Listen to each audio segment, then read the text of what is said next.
De la synthèse tout de suite, puisque pour le moment il est 20h30 sur France Info. C'est l'heure de la synthèse, ou plutôt du journal. France Info, le réflexe info.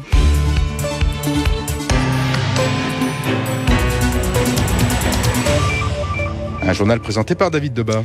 C'est une décision exceptionnelle qui a été prise aujourd'hui. La municipalité de Lille annule purement et simplement la braderie, un événement qui réunit chaque année plus de 2 millions de personnes, en cause des problèmes de sécurité face à d'éventuelles attaques terroristes. Alors bien évidemment, les réactions sont nombreuses, notamment celle du président de l'Union des métiers et d'industrie de l'hôtellerie qui parle d'une décision brutale et incompréhensible. Selon Martine Aubry, la braderie devrait se tenir l'année prochaine, mais avec un modèle repensé. Et ce soir, c'est un autre événement qui est annulé. Christian Estrosi annonce que les championnats d'Europe cyclistes sur route ne se tiendront pas. Ils devaient se dérouler initialement à Nice entre le 14 et le 18 septembre. Un réfugié afghan suspecté de terrorisme arrêté ce matin à Paris dans le 10e arrondissement. Il est en garde à vue à la section antiterroriste de la PJ parisienne. Il était recherché par toutes les polices depuis mardi soir, depuis la diffusion de sa photo en urgence. Il était présenté sur cette fiche d'alerte comme un homme susceptible de passer à l'action de manière imminente à Paris. Les policiers tentent donc de savoir si le projet était vraiment sérieux. Olivier Boy.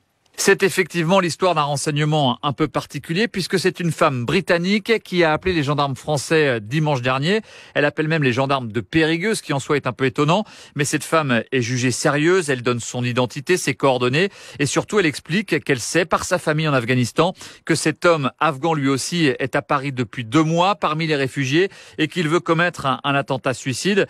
Alors est-ce que cette information est crédible? Impossible d'en être sûr à ce moment-là, mais les autorités n'ont pas voulu prendre de risque. La photo est diffusée en urgence. Les policiers savent également que le suspect s'est déjà fait connaître auprès de France Terre d'Asile et c'est là-bas, dans le 10e arrondissement, qu'il a été arrêté ce matin. C'est le vigile qui l'a reconnu avant de prévenir la police. L'homme a confirmé son identité. Il n'avait pas d'arme sur lui. Il avait un téléphone portable.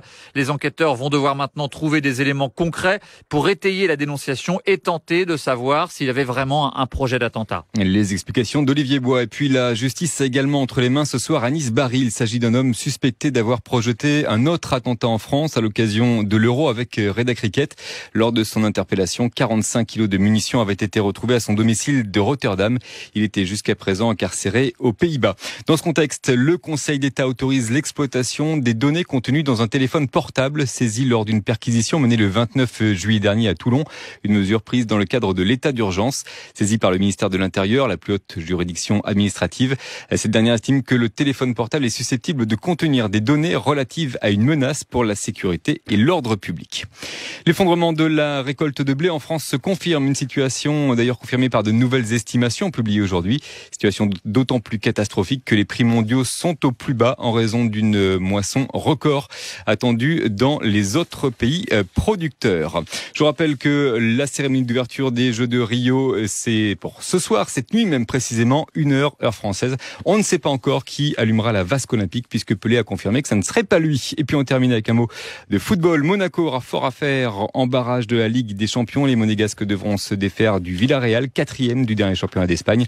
En revanche, tirage propice pour Saint-Etienne. Les Stéphanois affronteront le Beitar Jérusalem. Merci David. Des nouvelles du ciel maintenant sur France Info. France Info Météo avec le CIC, banque de prêt d'une PME sur 3 en France.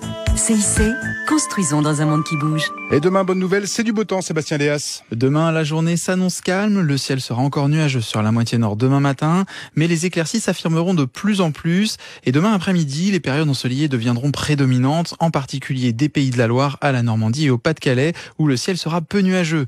Du littoral de l'Atlantique aux Alpes et au pourtour méditerranéen, le soleil sera généreux dès les premières lueurs du jour et brillera encore sans partage demain après-midi. Mistral et Tramontane atteindront encore 70 à 90 km/h de la vallée du Rhône aux côtes de la Méditerranée. Demain matin, les températures seront en légère baisse, variant de 9 à 21 degrés, et les maximales gagneront quelques degrés et seront généralement comprises entre 22 et 28 degrés, avec 28 et 32 degrés sur les régions méditerranéennes. 20h, 21h, France Info, les informés, Jean Z.